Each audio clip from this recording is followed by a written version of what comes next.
How do you divide childcare with your husband? Actually, if you're a full-time stay-at-home mom, childcare lightly because obviously a dad should be a dad. For example, if you're a full-time stay-at-home mom and your husband works the next day, I'm curious who gets up with the baby in the middle of the night. Do you guys take turns or as the stay-at-home mom full-time, are you waking up with the baby every night? So it probably depends on if you're like breastfeeding or not. I'm sure that's like a big playing factor, but let's say you're not breastfeeding. I feel like my husband and I, we do things very unique and probably a little bit different than what most people do. With our relationship, while I work, we do not rely on my income. My income pretty much goes entirely to savings. So like if my income was gone tomorrow, it would not affect us. I am very much aware that that is a huge blessing. But all that to say, being a stay-at-home mom is my first priority above working. So that if the girls wake up in the middle of the night and my husband works the next day, I am the one waking up with them. My husband's income is an income that we rely solely on as a family. And if he were to lose his job,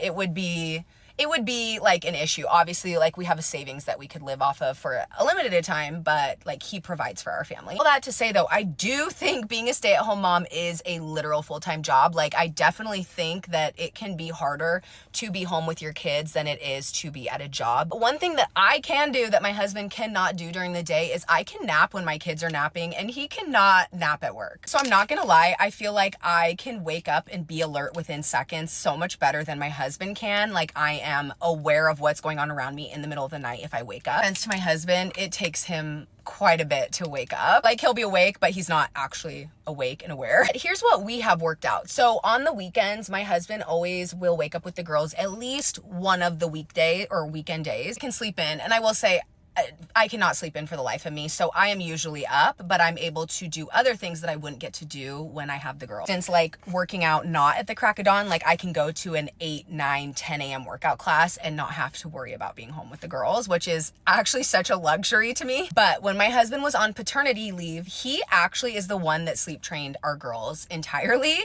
I am not good at that because I do not like to hear a baby crying. It stresses me out. I cannot chill out. He worked extremely hard at getting the girls to sleep really well in their own room. Like he did all the basic stuff like blacking out the room and all of that. But on top of that, he sleep trained them. And his paternity leave was actually extremely long. Like he had 3 months at one point of paternity leave. So you definitely can get into the point where you can start to sleep train them. I know that that's like a hot topic. But when he went back to work, the girls were sleeping actually so good. I mean, obviously they're babies, like they can't sleep through an entire night, but like waking up like 1 time a night versus like 8 times a night or 2 times a night instead of 8 times a night is so much better and so much more doable. And my husband goes to bed later than I do. Like he'll go to bed at like midnight. So he would always dream feed the girls so that they would at